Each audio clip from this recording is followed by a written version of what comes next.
امریاس کا مکارانہ قرآن کو نیزوں پر بلند کرنا کوفیوں کے دل، عقل اور ان کے ایمان کو جو ان کی آنکھوں میں تھا لوٹ لیتا ہے۔ انہوں نے جنگ سے ہاتھ کھینچ لیا اور امام پر زور دیا کہ جیتی ہوئی جنگ بند کر دیں اور فیصلہ حکمین کے سپرد کریں۔ علیہ السلام نے ابن عباس کو کوفیوں کا حکم قرار دیا، لیکن کوفی امام کے انتخاب پر معترض ہوئے اور انہوں نے ابو موسیٰ اشعری کو اپنا حکم قرار دیا۔ امریاس کے فریب سے حکمیت کا کھیل امام کی معزولی اور معاویہ کے نصب پر تمام ہوا۔ امام نے حکمین کا فیصلہ سننے کے بعد فرمایا، انہوں نے حکم قرآن سے سرپیچی کی ہے، حق دیکھا لیکن اسے نظر انداز کر دیا، جسے قرآن نے زندہ کیا تھا اسے مردہ بنا دیا، اور جسے مردہ بنایا تھا اسے زندہ بنا دیا۔ وہ پہلے ہی راہ راست پر نہ تھے اور کجروی کو عادت بنا لیا تھا۔ عدالت سے دوری ان کی اولین شرط تھی۔ ان کی راہ پہلے ہی نادرست تھی اور ستمگری وتیرہ۔ امام علیہ السلام نے فرمایا، ہم اپنے کام پر ایمان رکھتے ہیں، اور اب جب کہ حکمین راہ حق سے نکل کر باطل حکم سنا چکے ہیں، ہم کوئی رائے نہیں دیں گے۔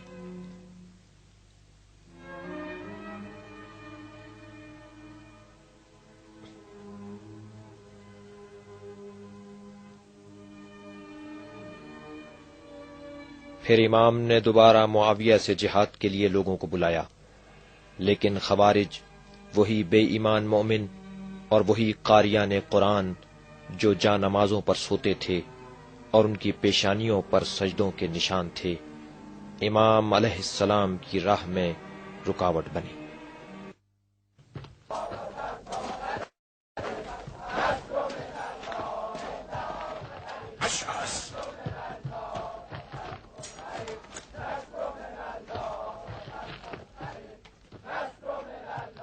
تمہیں تو نہروان میں ہونا چاہیے تھا۔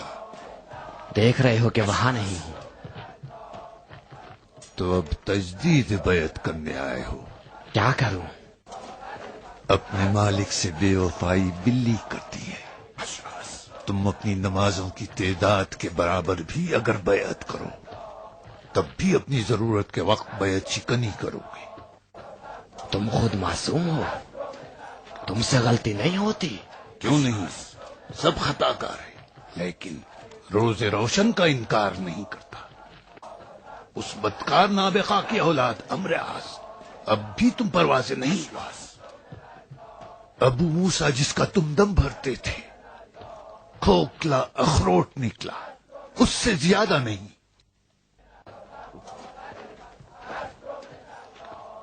سنا ہے تمہارے مہربانی رفقا نے علی کے کفر کا فتویٰ دیا ہے۔ شکر خدا کہ تمہارے تانے میرے اوپر صادق نہیں آتے۔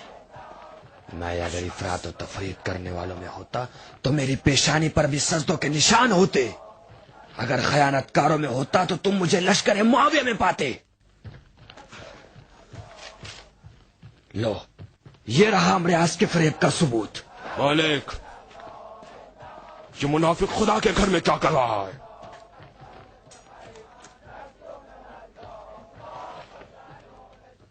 پہلے اپنے داغ کو مٹاؤ، پھر اکڑنا۔ زید بن ادے بن حاتم تائی تمہارا ہی بیٹا ہے نا؟ وہی جو صفین میں فرار ہو کر شامیوں سے جا ملا۔ میں پیرو حیدر کرار ہوں، اگر اس فرار تک میری رسائی ہوئی تو اس کے ٹکڑے ٹکڑے کر دوں گا۔ تم خوخار جو ہو گئے ادے۔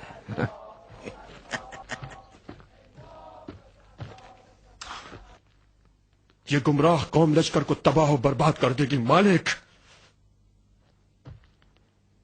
آخر آقا انہیں کب تک مہلت دیتے رہیں گے؟ یہ ابو الحسن کی عادت ہے ادے، وہ اپنے صبر کے ذریعے تاریک دلوں کو روشن کرنا چاہتے ہیں. لوگوں کو جہاد کی دعوت دے. نخیلہ میں لشکر قیام کرے گا. کہاں کے لیے مالک؟ شام کے لیے ادے. شام. پھر نہروانیوں کا کیا ہوگا؟ ہمیشہ کی طرح صلح اور آشتی.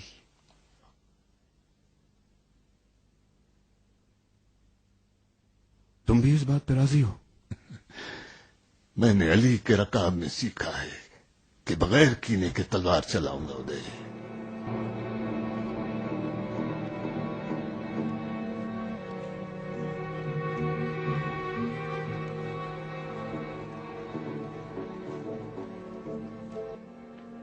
نہروان میں خوارج کا پڑاؤ.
اس قوم کا پیغمبر کہاں ہے؟ تمہارے سلام کی سنت کہاں گئی؟ بھویں کیوں چڑھائے ہوئے ہو؟ خدا نخواستہ کوئی بلا تم پر نازل ہوئی ہے؟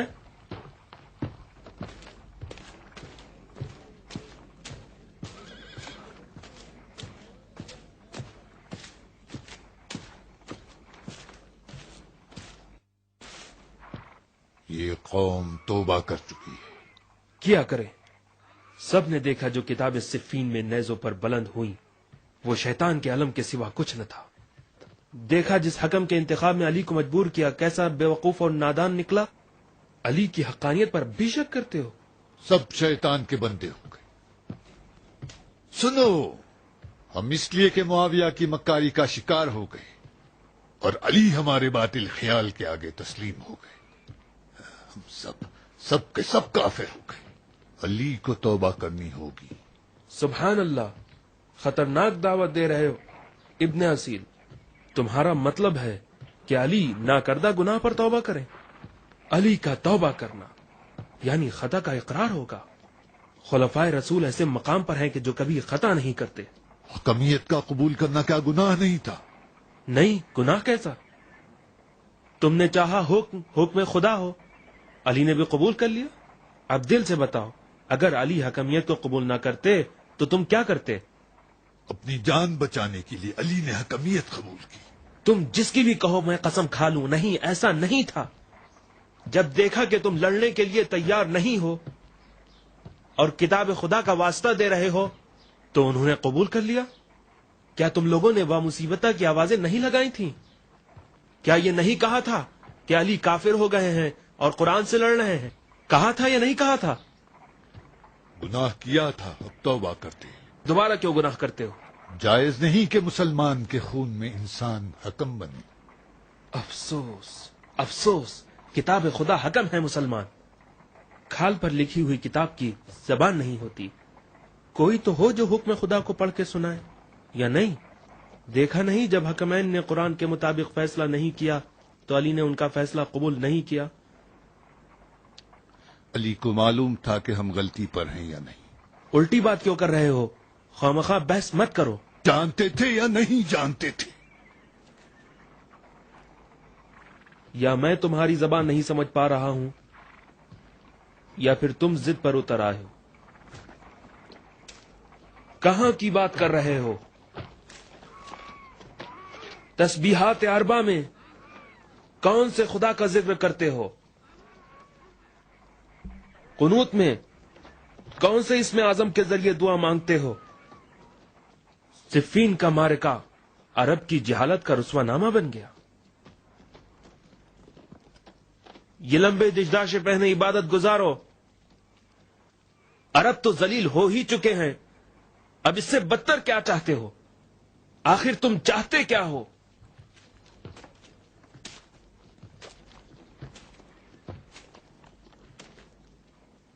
علی کو توبہ کرنی ہوگی، اگر نہیں کی تو نہروانیوں کی تلواروں سے ان پر حد جاری کریں گے۔ تم اس قوم کے امیر ہو، نہروان میں خدا کی حکومت ہے۔ عجیب بات کرتے ہو۔ تمہاری منطق کے مطابق تو انبیاء کی بعثت بیکار ہے۔ خلق خدا اور خدا کے درمیان واسطہ کون ہے؟ ایمان کے مراتب کا کیا ہوگا؟ تم میں سے ہر ایک اپنے آپ کو خلیفہ سمجھتا ہے۔ خدا کے غضب سے ڈرو۔ تم میں سے اکثر اپنی جان نمازوں پر سوتے ہیں۔ ان گمراہ افکار کے ذریعے اپنی عبادتوں کا اجر ضائع نہ کرو۔ اے ہاشمی زادے، نہروان کے بوڑھے لوگ سب کے سب قاری قرآن ہیں۔ اپنی نصیحتوں کے لیے ایسے کان تلاش کرو جو کتاب خدا کے فقط قاف سے آشنا ہو۔ نکل جاؤ۔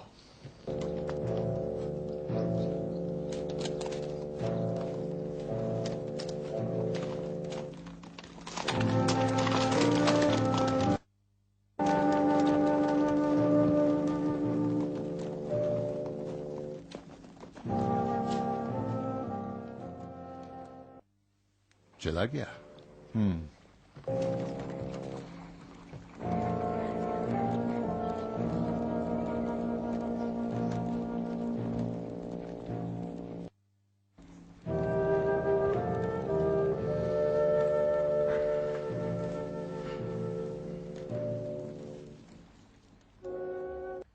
تم غصے میں ہو زید؟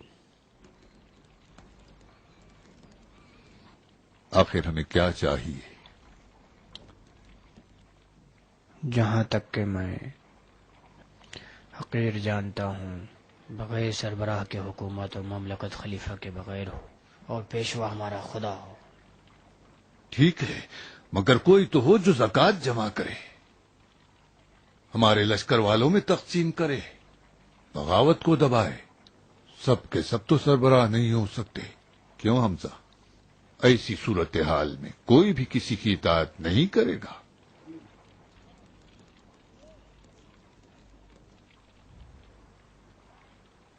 آپ لوگ نہروان کے بزرگوں میں سے ہو، اپنے درمیان کسی کو سربراہ مان لو۔ تم حمزہ قبول کرو گے؟ نہیں زید، میں فوج کے تدارکی کام کا ذمہ دار ہوں، میں نہیں جانتا۔ میں وجوہات شہری کا نصاب نہیں جانتا۔ تم کیا ابن وہاب سیاست بھی جانتے ہو، تلوار سے بھی تمہیں اچھا واسطہ ہے، دین کے بھی معلومات رکھتے ہو۔ ید بیضا کی ضرورت ہے زید۔ ایک کام اولیاء خدا کا ہے۔ جو گزشتہ خلفاء تھے وہ اولیاء خدا تھے یا بندگان خدا؟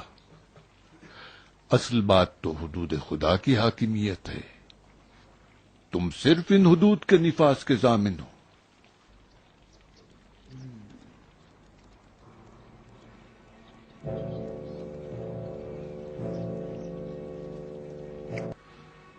اگر اصرار کرتے ہو تو قبول کرنے پر مجبور ہوں،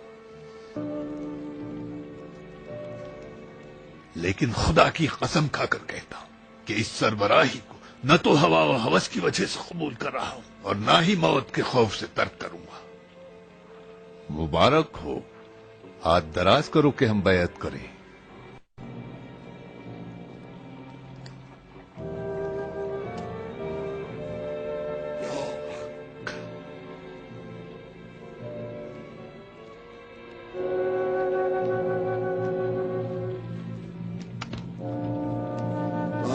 حکم الا للہ لا حکم الا للہ.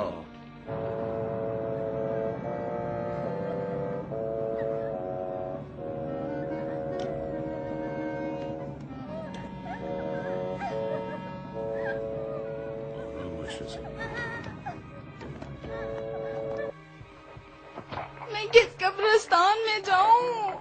ان بچوں کے حق پہ ظلم نہ کرو. تم کا بھائی ہوں. جب تک حارث کے قاتلوں کے خون سے دل کا داغ نہ دھو لوں، نہ میں تیرا شوہر ہوں اور نہ بچوں کا باپ. ہمارے لیے حارث کا داغ ہی کافی ہے. سنتے کیوں نہیں؟ ہمیشہ ہم نے تیری جہالت کی چوٹ کھائی ہے. جنگ جمل میں چوہے کی طرح سوراخ میں تھا اور صفین میں ڈرپوک کتے کی طرح. کب تک؟ آخر کہاں تک؟ مہروانی اگر ذرہ برابر بھی منصف ہوتے تو اقرار کر لیتے. جب مالک اشتر کی تلوار معاویہ کے خیمے پر تھی تو ہماری تلواریں علی کی گردن پر تھیں. کب تک؟ کہاں تک یہ حالت رہے گی؟ تو ایک سمجھدار جوان تھا. دیکھا اشعری کو پھو کتنے زور اور دھوس کے ساتھ بھیجا. دیکھا نہیں تھا زین اور ڈھال باندھ کر کس سے لڑنے جا رہا ہے. کو صفین سے پہلے حکمیت کی فکر کیوں نہیں تھی؟ صفین کی سوغات ہزاروں حارث کا خون تھا جو یوں ہی زمین پر بہا. یہ سارے خون سوائے علی کے کس کی گردن پر؟ بس کر حرس. حرس کے ساتھ حارث کا بھی تو نام آتا تھا. تم ہمیشہ ہم دونوں کو ایک ساتھ پکارا کرتے تھے.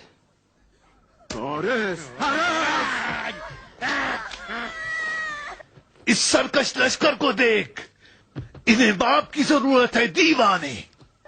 میں انہیں نہیں سنبھال سکتا.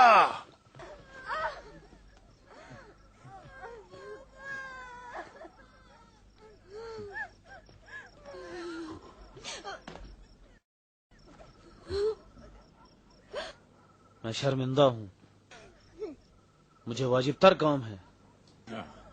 صفین سے کوفے آتے ہوئے دن رات میں علی کے قتل کی فکر میں تھا. بابا اگر میرا راستہ نہیں چھوڑو گے تو میں حرمت پدری توڑنے پر مجبور ہو جاؤں. حرس نافہم دیوانے.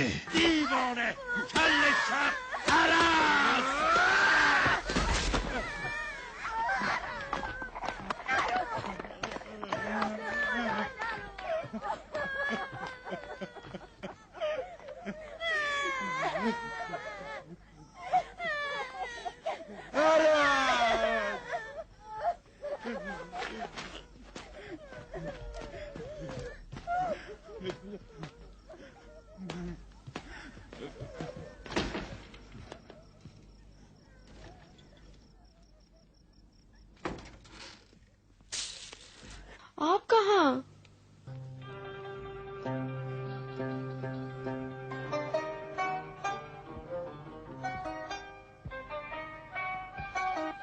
آخر تم نے زبان کھول دی. اپنی زبان کی جادو سے بھائی کا راستہ کیوں نہیں روکا؟ آپ یقین کیوں نہیں کرتے؟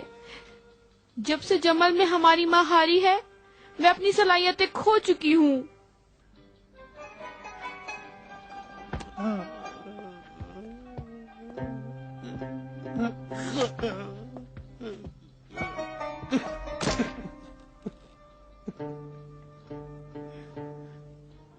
اپنے ویران گھر میں پڑا ہوں.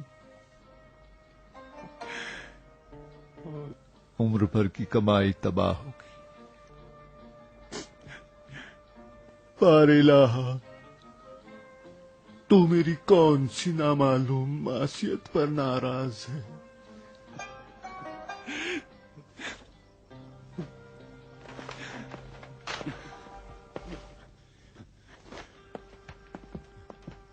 کہاں جا رہا ہوں اپنے حرس کو واپس لے آؤں.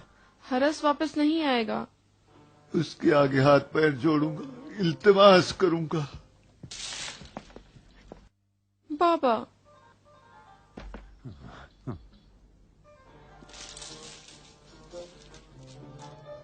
کیا بات ہے؟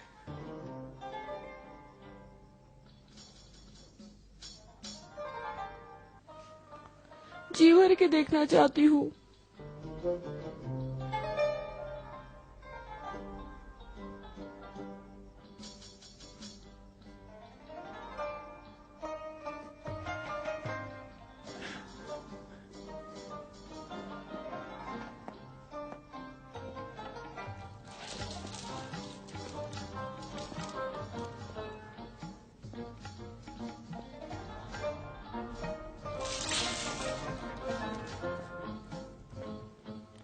خدا حافظ میرے بچپن کے کھیلوں کے ساتھی.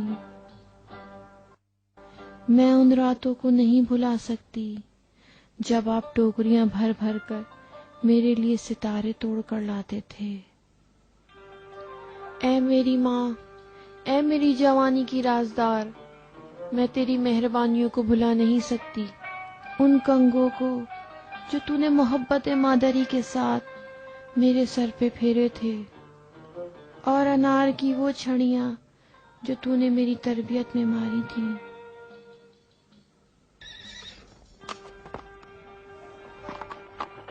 خدا حافظ بابا.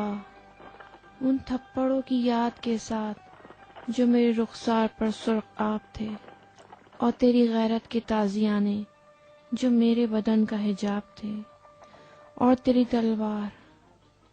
میں نے خواب دیکھا ہے بابا کہ تیرا خون میری مردہ صلاحیتوں کو زندہ کرے گا. میں نے خواب دیکھا ہے بابا کہ میرا نام رہتی دنیا تک باقی رہے گا، اور میں عرب کی تحریر شدہ تاریخ میں باقی رہوں گی. اور میں نے یہ بھی خواب دیکھا ہے بابا کہ میری زندگی میرے خوابوں کی تکرار ہے.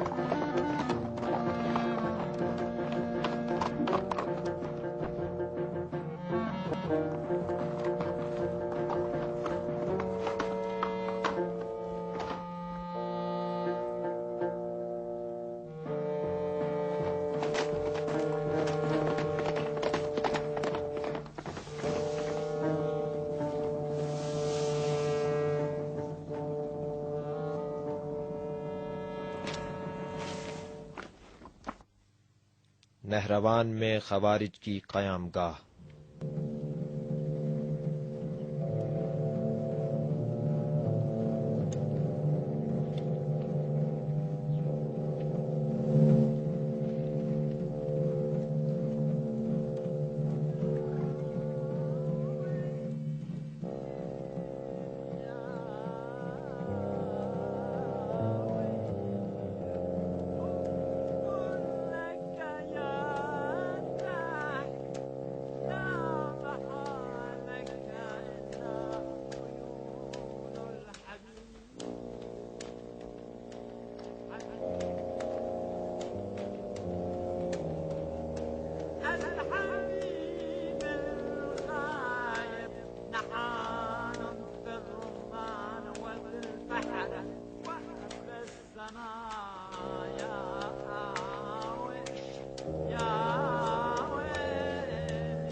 کون ہو تم؟ سلام علیکم. آنکھیں تو تم بھی رکھتے ہو، دیکھ نہیں رہے ہو؟ تمہاری طرح میں بھی ایک عرب ہوں. یہ افواہ تو ہے کہ ہم لوگ اندھے لوگوں کا گروہ ہیں. چلو اپنی بینائی امتحان کیے لیتے ہیں. اچھا تم عرب ہو؟ ہاں. یہ تم کیسے عرب ہو جو دین کی پرواہ کیے بغیر گانا گا رہے ہو؟ غم نامہ پڑھ رہا تھا. ہاں تو ہم صرف اندھے ہی نہیں ہیں، بہرے بھی ہیں. ہاں غم نامہ تھا، اس کے آنسو گواہ ہیں. رو کر دکھا دے، رو کر دکھا. تمہارا کرتا بہت اونچا ہے. جی ہاں چھوٹا ہے، چلنے میں آسانی کے لیے. نہ اتنا اونچا. کرتے کے چھوٹے ہونے میں بیوی کا قصور. پھٹ گیا تھا، یہ سی دیتی مگر اس نے نہ سیا. چپ رہو. جانتے ہو عرب کا اتنا اونچا کرتا پہننے کا مطلب یعنی سنت کو توڑنا ہے. کیا نہیں توڑی تم نے سنت؟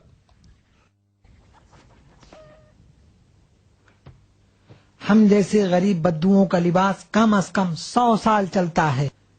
جب تک نیا ہے تو جبہ، پھر چھوٹا ہو کر ہماری قمیض بن جاتی ہے، اور جب قمیض بھی چھوٹی ہو جائے تو ہم سر کا رومال بنا لیتے ہیں. اب ہمیں جانے بھی دو. چل بھائی چل. بڑے بیزار ہو تم ہم سے، کیوں؟ مجبوری ہے، میری بیوی بیمار ہے. ہاں خدا بلا سے بچائے. خدا بچائے. بہن کی تکلیف کیا ہے؟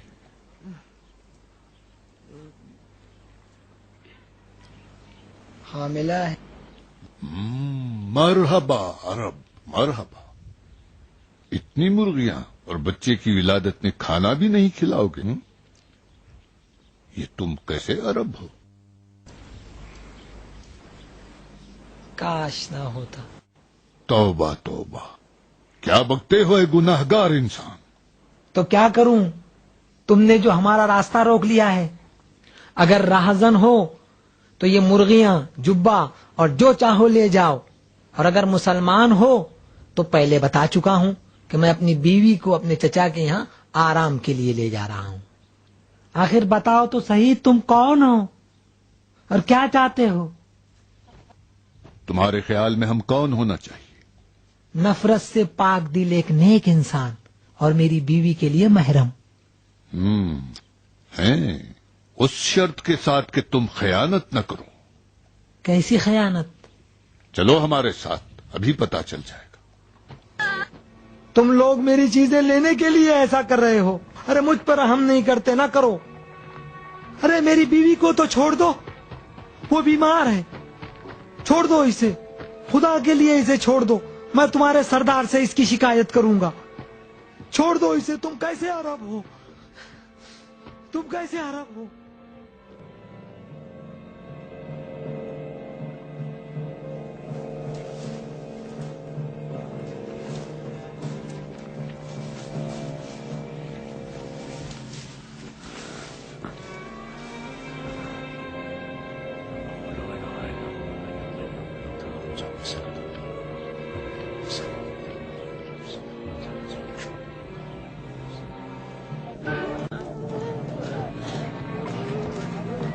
گھبرا نہیں، یہ سب اچھے اور بزرگ لوگ لگتے ہیں. ارے بھول گئے تم لوگ، کیا جنگ صفین تمہیں یاد نہیں؟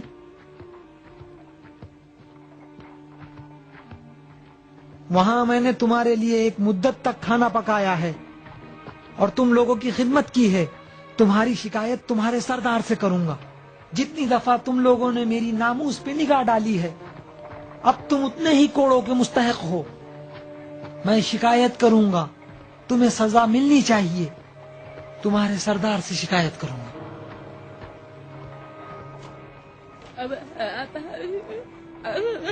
گھبرا نہیں.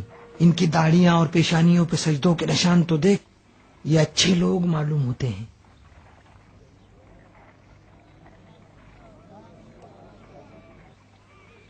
اس عورت کو چھاونی میں نہیں لانا چاہیے تھا.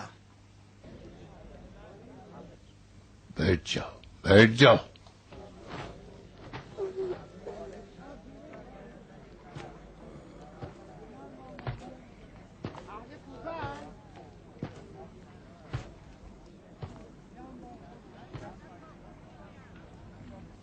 کیا نام ہے تمہارا، خدا کے گناہگار بندے؟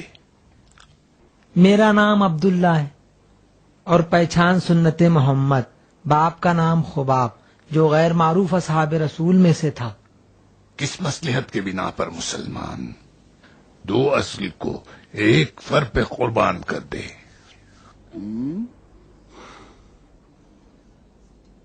میں صرف اتنی ہی مصلحت جانتا ہوں کہ میری بیوی بیمار ہے اور اسے جلد سے جلد آبادی میں پہنچا دوں. الٹی بات مت کر خائن، سن اور جواب دے.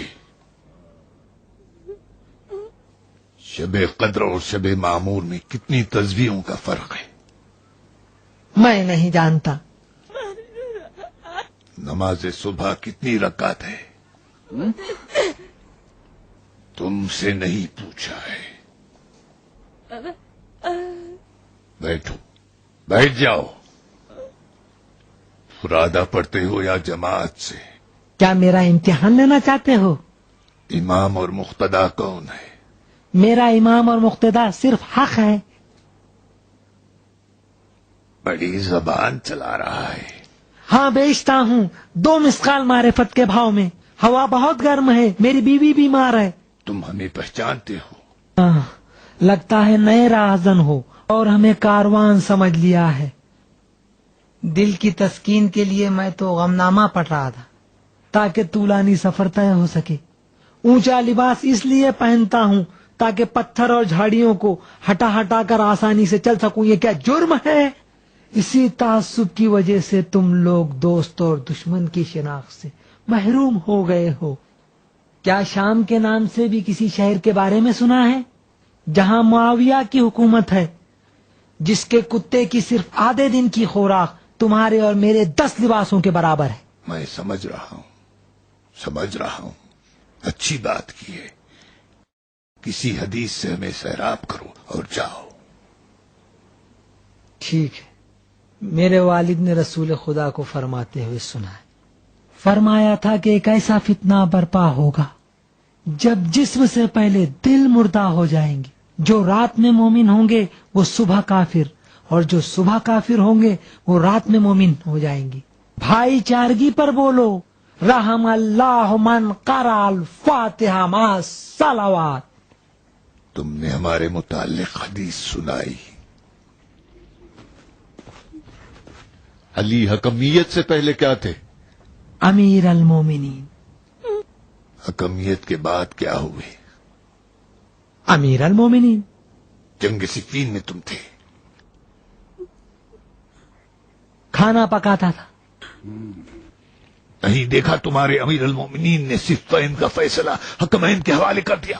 کیا تمہارے امام پر جائز تھا کہ مسلمانوں کا خون انسان جیسے ابو الخطا کی حکمیت کے حوالے کرتے؟ مسلمانوں کا خون قرآن کی حکمیت کے حوالے کیا تھا. جب دیکھا قرآن کے مطابق نہیں ہے تو رد کر دیا.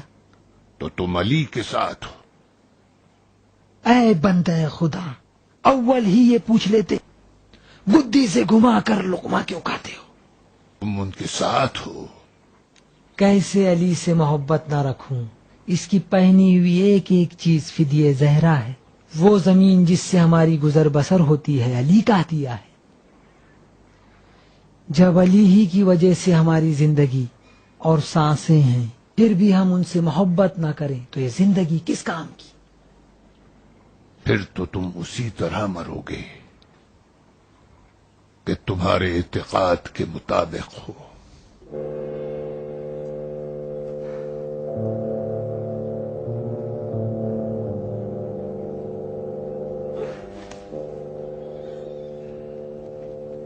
میں نے تو ابھی اپنی محبت کا ثبوت ہی پیش نہیں کیا جو اپنے ارادے کے مطابق ہو. ہم سب نے تمہیں سنا ہے. شمشیر لاؤ.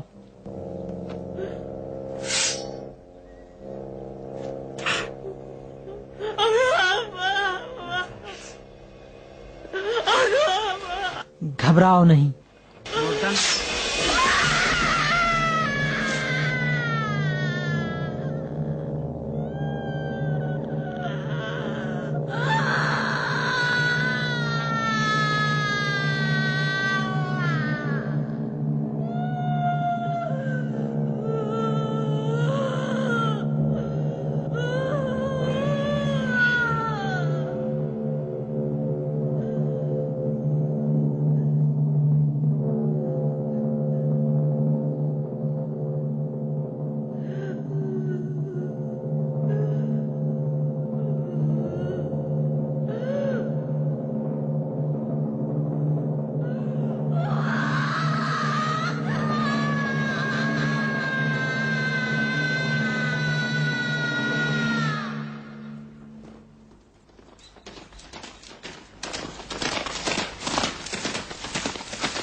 نہروانی خوارج امام علی علیہ السلام کے چاہنے والوں اور ان کے نمائندوں کو قتل کرنا شروع کر دیا.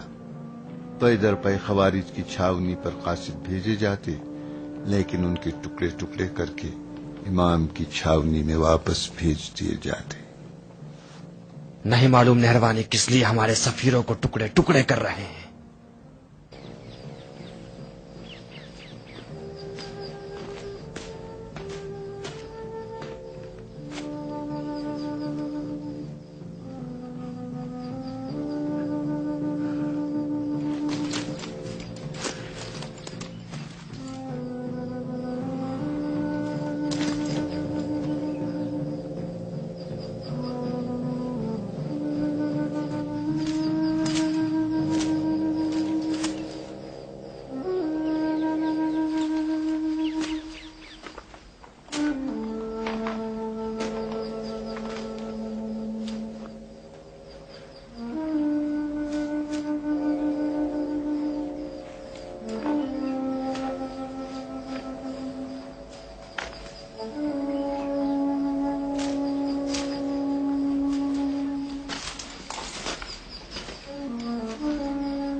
پسر ہند کا منہ کالا ہو.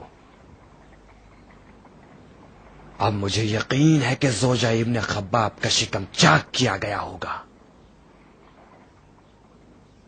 کیا کرے مالک، صفین چلے کہ نہروان؟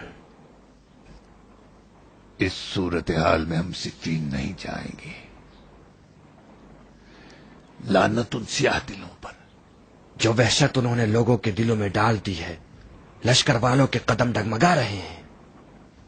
انہیں خوف ہے اگر صفین چلے گئے تو نہروانی ان کے اہل و عیال کا پیٹ چاک کر دیں گے. ہمیں شام جانے سے پہلے اس کافر خونخوار قوم کا صفایا کرنا ہوگا.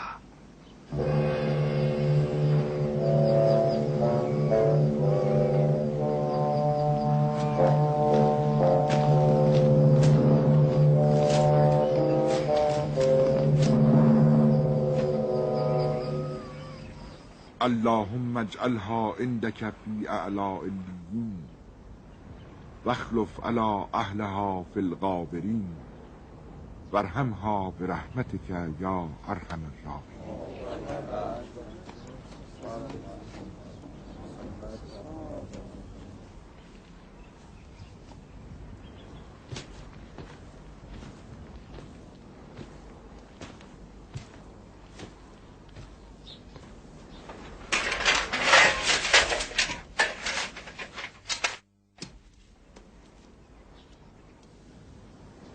بھائیو، تقدیر نے ہمیں آج ایسی قوم کے مقابل لا کھڑا کیا ہے جو امیر المومنین کے بقول زمین کو اپنا فرش اور خاک کو اپنا بستر بنائے ہوئے ہیں. یہ لوگ پانی کو شربت کہتے ہیں، آنکھوں سے دیکھتے تو ہیں مگر حق کو سمجھنا نہیں چاہتے. قرآن اور دعائیں ان کا اوڑھنا اور بچھونا ہے. ایسا لگتا ہے جیسے انہوں نے دنیا کو چھوڑ دیا ہو. نت نئے رنگ بدلتے رہتے ہیں. ان کی رفت و آمد خفیہ ہوتی ہے. گھنے جنگلوں اور بیابانوں کی تاریکیوں میں رینگنا ان کا کام ہے. ان کی باتیں گمراہ کن. ان کا کردار ایک لا علاج مرض کی طرح ہے. جو یہ چاہتے ہیں ان کی ہٹ دھرمی ہے. ان کا فیصلہ انتہا پسندی ہے. یہ قوم شیطان کی پیروکار اور خاکستر کرنے والی آگ ہیں. شیطان کا گروہ ہیں یہ. اور جان لو شیطان کا گروہ ہی نقصان اٹھانے والا ہے. امیر المومنین مذاکرات کے لیے خود ان کے پاس گئے ان کے پست اور کھوکھلے دلائل کو سنا اور پھر حق کو ان پر آشکار کر دیا، مگر وہ اندھے تھے اور بہرے بھی، نہ دیکھ سکے اور نہ سن پائے۔ ظالم تھے لہذا ہمارے ساتھیوں کا خون بہایا۔ ابن خباب، ان کی زوجہ اور اس جنین کا ہولناک واقعہ سنا ہوگا۔ ابن خباب کا سر کاٹ دیا، ان کی زوجہ کا شکم چاک کر کے بچے کو نیزے پہ چڑھا دیا۔ ہم صفین کے بجائے نہروان جائیں گے اور ہم کو ہمارے ساتھیوں کے قاتل چاہیے، اور یہ جان لو کہ اللہ ہمارے ساتھ ہے۔ امام نے راستہ موڑ کر نہروان کا رخ کیا۔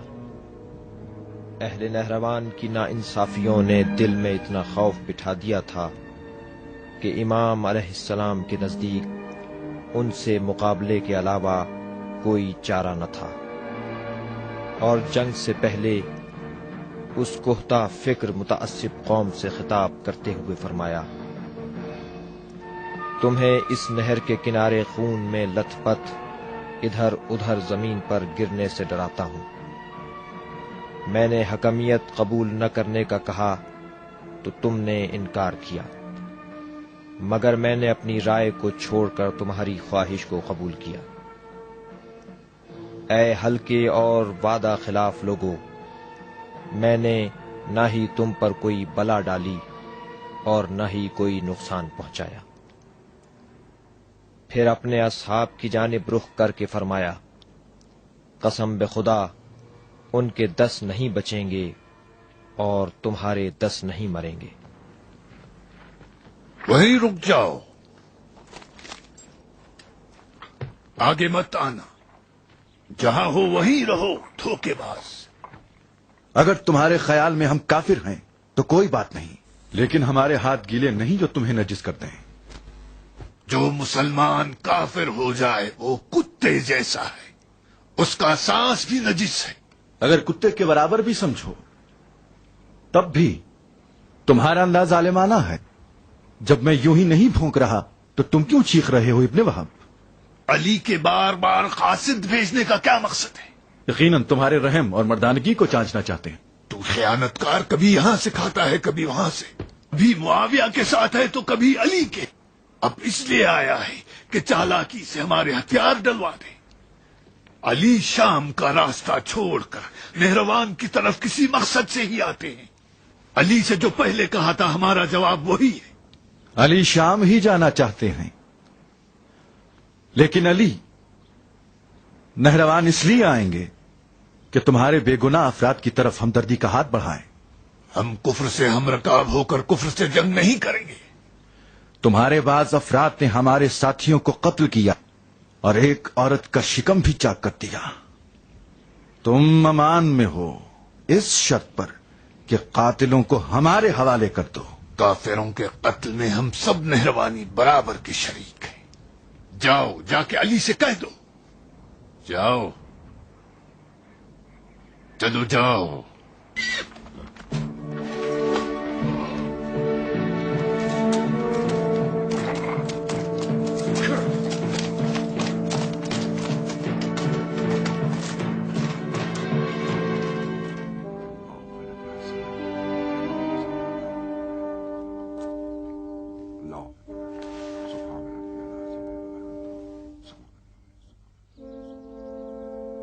اے قاریان قرآن، میں ہوں ابن عباس ہاشمی۔ جو لوگ کتاب اللہ کی آیت با آیت ورق گردانی اور اس کے زیر و زبر پر نظر رکھتے ہیں وہ مجھے ضرور پہچانتے ہوں گے۔ میں بھی تم میں سے اکثر کی طرح قاری قرآن ہوں۔ میں نے ایک عمر 1000 باطن والے قرآن کے باطن تک پہنچنے میں صرف کر دی، لیکن اب تک کسی باطن کو درک نہ کر سکا، اور اگر کچھ درک بھی کیا تو محض علی کی ہم نشینی کے سبب۔ میں کہتا ہوں اور میری نصیحت یہ ہے کہ تلواریں نکالنے سے پہلے آؤ اور اپنے سوالات پیش کرو، اور اگر علی تمہارے سوالوں کے جواب نہ دے سکیں تو تمہیں اختیار ہے کہ تلواریں نکال لو اس سخت میدان جنگ میں کہ جس کے جنگجو اپنی زرہوں میں قرآن حمائل کیے ہیں۔